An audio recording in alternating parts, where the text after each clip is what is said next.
when we look, the war is still ongoing as it was on January 20th when the president was inaugurated.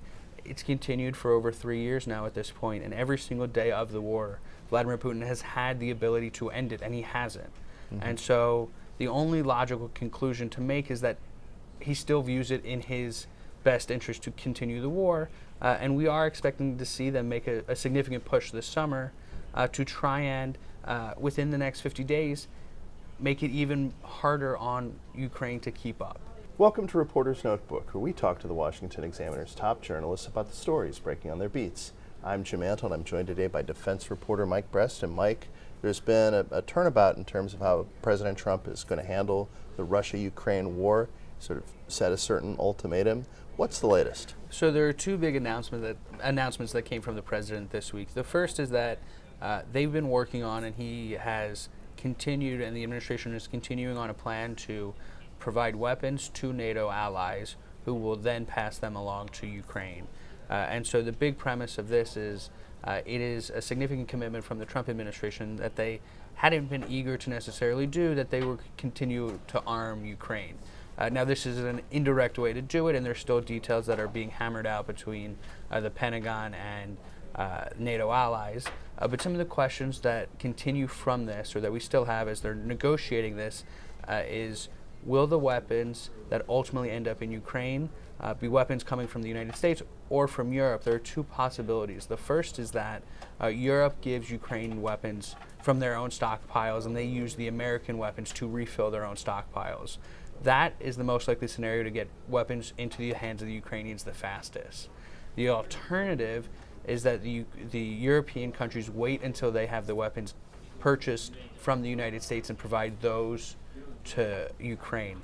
That would take much longer because a lot of the belief in this plan is that the U.S. will be using defense contractors to procure these weapons. So it requires all of that timing, which we've seen. It takes some time to make weapons and then ship them overseas. So there's details still to be hammered out. And then the other aspect of the president's major announcement this week is he gave Vladimir Putin 50 days to come to the table in a good faith negotiation effort or face both sanctions on Russian officials as well as secondary sanctions for countries that do trade or support them.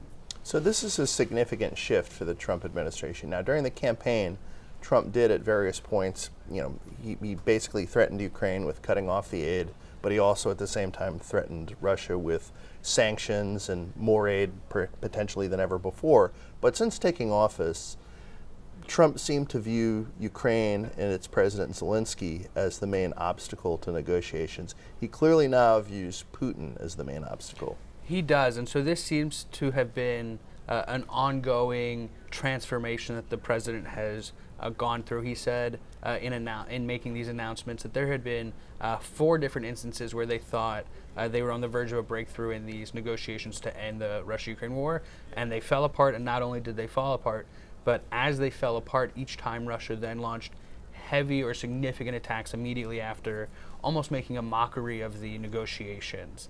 And so this has really frustrated the president, and he has said things that, like Putin's comments to him don't matter, because they don't reflect what happens on the ground in Ukraine. And so this is a very potentially significant or pivotal moment in the conflict. However, at the same time, we also saw this week President Trump say he does not support Ukraine trying to strike Moscow.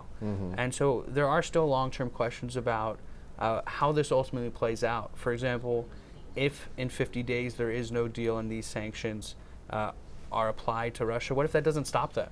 Right. And so it's unclear exactly what the next step could look like.